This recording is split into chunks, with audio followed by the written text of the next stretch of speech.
عليهم فاعلموا أن الله غفور رحيم۔ ان آیات کی تفصیل ہو چکی تھی،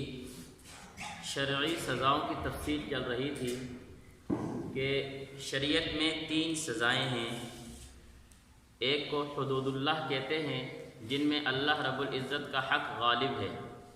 دوسرے کو حقوق العباد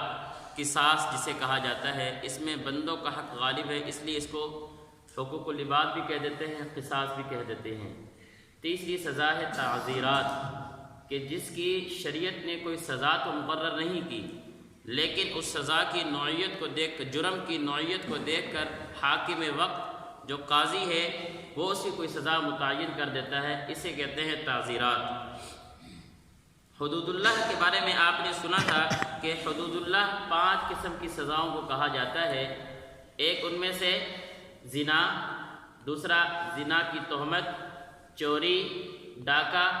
اور 5ویں چیز سی شراب، اور چھٹی ان میں بعض حضرات نے شامل کی ہے جسے ارتداد کہتے ہیں۔ کہ یہ 5-6 جرائم اس طرح کے ہیں کہ ان کی سزا مقرر ہے، اور ان میں زیادہ تر نسبت اللہ رب العزت کی طرف سے کی جاتی ہے، اس لیے اس کو حدود اللہ کہہ دیتے ہیں۔ حدود اللہ کے بارے میں مسئلہ یہ سمجھا تھا کہ حدود اللہ یہ ایسی سزا ہے کہ نہ تو اس کی سفارش کرنا ٹھیک ہے، کہ کوئی آدمی آ جائے یہ غلطی ہو گئی ہے معاف کر دیں، سفارش بھی ٹھیک نہیں، اور سفارش کا سننا بھی ٹھیک نہیں، اور اس میں کمی زیادتی کرنا بھی ٹھیک نہیں، کہ جو مقرر کر دی گئی ہے وہی سزا دینی ہے، اس کے اندر کوئی کمی بیشی نہیں ہو سکتی، یہ اللہ رب العزت کی طرف سے متعین کر دی گئی ہے۔ یہی وجہ ہے کہ آپ علیہ السلام نے فرمایا تھا کہ فاطمہ بنت محمد بھی اگر چوری کرتی تو اس کے میں ہاتھ کاٹ دیتا۔ کہ وجہ کیا ہے کہ یہ سزائیں وہ ہیں کہ جو اللہ کی طرف سے متعین کر دی گئی ہیں، اس میں نہ اب کمی ہو سکتی ہے نہ زیادتی ہو سکتی ہے۔ کوئی چوری کرتا ہے وہ توبہ استغفار کر بھی لے، جس کا مال چوری کیا ہے وہ معاف کر بھی دے، پھر بھی چور کی سزا ہے کہ اس کا ہاتھ کاٹا جائے۔ کوئی زنا کرتا ہے، زنا کے اندر وہ توبہ استغفار کر بھی لے، لیکن زنا کی سزا پھر بھی اس پر جاری کی جائے گی۔ یعنی یہ سزائیں ایسے ہیں کہ جو کسی حال میں کسی صورت میں معاف نہیں ہیں۔ دوسری چیز سے قصاص۔ قصاص یہ اس میں چونکہ بندوں کا حق زیادہ غالب ہوتا ہے، اس لیے ان کو بندوں پر چھوڑ دیا گیا، لیکن اس کی بھی سزا متعین کی گئی کہ اگر کسی نے کسی کو قتل کیا ہے اس کے بدلے میں قتل کیا جائے گا، کسی نے کسی کو زخمی کر دیا ہے اس کے بدلے میں اس کو زخمی کیا جائے گا، لیکن اتنا ہی زخمی کرنا جتنا اس نے زخمی کیا ہے، یعنی کمی زیادتی اس میں بھی نہیں ہے۔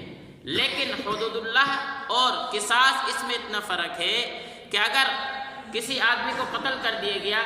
اور قاتل ثابت ہو گیا کہ اس نے قتل کیا ہے، اور اس کو مقتول کے جو ورثاء ہیں ان کے حوالے کر دیا، اب ان کے اوپر ڈال دیا جاتا ہے کہ مقتول کے اولیاء اگر اس کو معاف کرنا چاہے معاف کر سکتے ہیں۔ یعنی قصاص یہ مقتول کے ورثاء کے معاف کرنے سے معاف ہو جاتا ہے، لیکن حدود اللہ ایسی چیز ہے کہ وہ نہ معاف ہوتی ہے نہ اس میں کمی بیشی کمی زیادتی ہوتی ہے،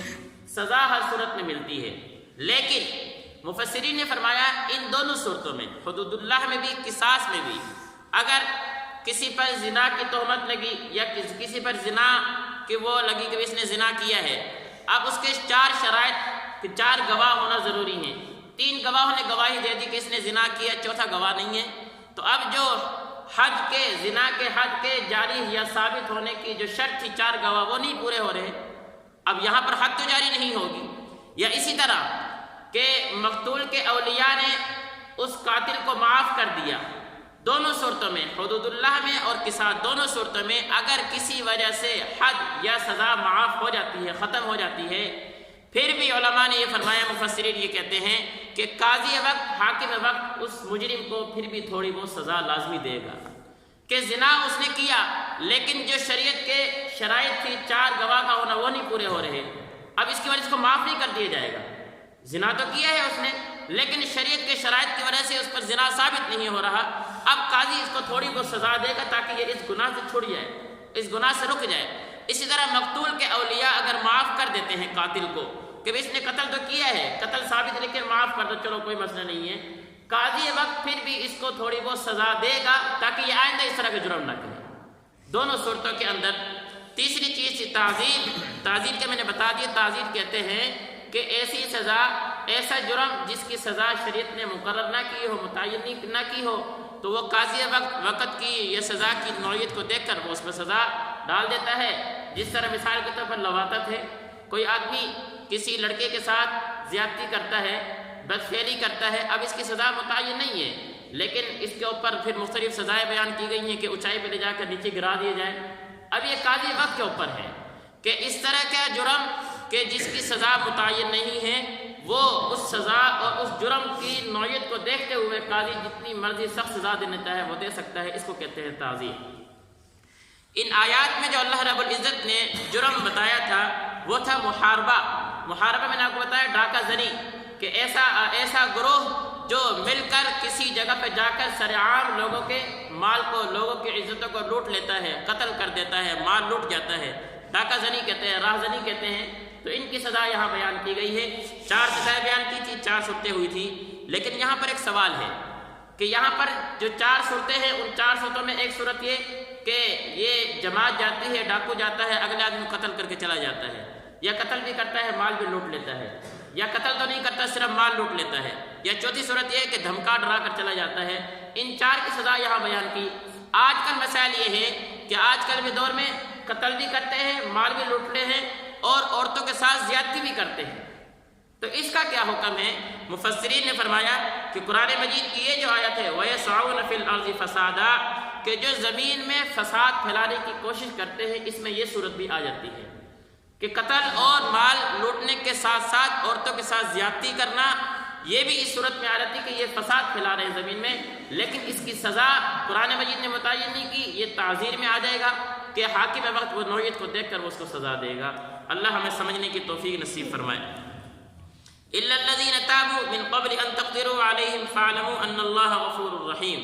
ہاں وہ لوگ اس سے مستثنیٰ ہیں جو تمہارے قابو میں آنے سے پہلے توبہ کر لیں۔